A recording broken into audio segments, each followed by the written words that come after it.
How do you lead after making a really bad decision? If you lead long enough, it's not if you make a bad call, it's when. So, what do you do? And I'm not just talking about a small misstep. I'm talking about a decision that costs money, it hurts morale, and makes everyone, either quietly or not so quietly, question your ability to lead. So the question is, when this happens, what do you do next?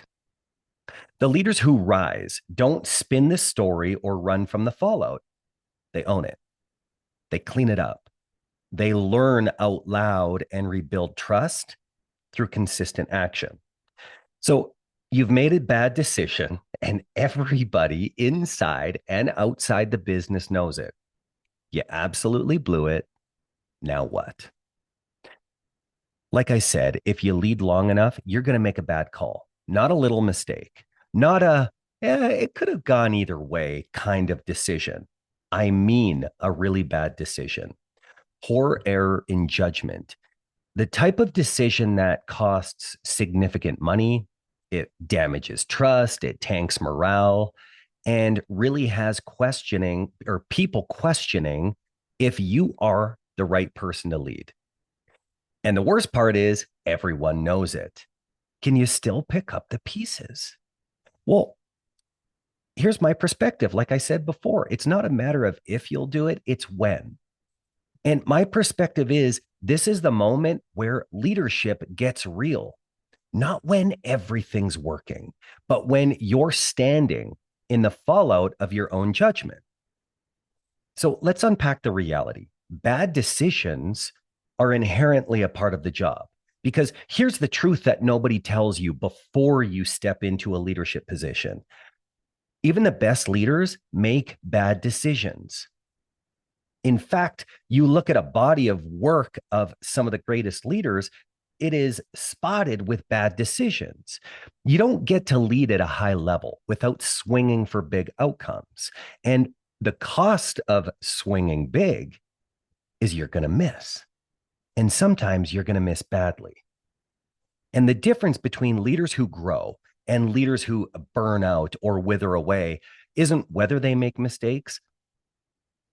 It almost always comes down to how they recover from them. If you're in the middle of a bad decision right now, take a deep breath. This isn't about damage control.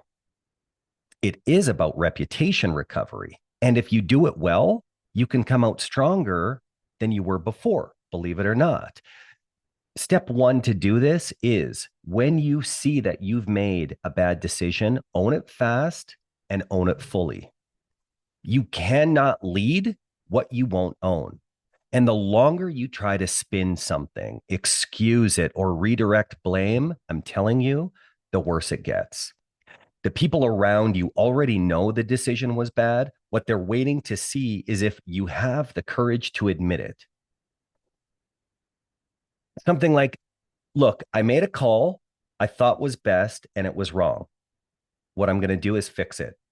And even better yet, I'm going to work with all of you to fix it. See, there's no fluff, there's no PR polish, there's no hiding behind, we did this together. You fully own it. When you do it the right way, this is where your integrity shows up. Because if you won't own a bad decision, why should anyone trust your good ones? And if you can't own a bad decision, why would you expect anyone else on your team to own a bad decision? That's step one. Step two, clean it up relentlessly. Apologies are meaningless without action. What damage needs to be undone? Who was impacted and have they heard directly from you? What do you need to do and not just say in order to restore trust? This is where you get your hands dirty, you roll up your sleeves, and you go first. When people see you in the work of the repair, you earn more than their respect. You earn a reputation for responsibility. And we often talk about the viruses leaders spread inside the business. Some create critical momentum, and others create cancerous downward spirals. Blame, deflection, those are the ones that take you off course that you don't want in your culture. But what are the stories people tell when you own things? You fix them. You spread the virus of responsibility. Step 3, extract the lessons from your decision and extract it publicly. Don't just move on.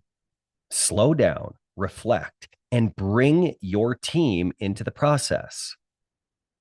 This is where you get vulnerable. You make them a part of this journey. What did I miss? What did you miss challenging me on? Where did my thinking go sideways? And as a result, what guardrails can we build so that this doesn't happen again? You see, when you learn out loud, the people on your team and inside your organization learn with you. So you don't just clean up the mistake, you turn it into a leadership moment. And then the fourth step is you rebuild trust through consistency. You can recover from a bad decision. What you can't recover from is a pattern of avoidance, arrogance, or blame. One bad call, even multiple bad calls won't define you, but how you show up, especially after a bad one for the 30, 60, 90 days, that will define you. Because trust isn't built through these grand gestures where you sweep in and you fix something and you're thrust into a pedestal. It's rebuilt through day in and day out consistency. When you keep your word, when you communicate clearly, when you make the next right call. So here's the leadership reframe. Mistakes are not the things that make you weak. It's the act of avoiding them that does.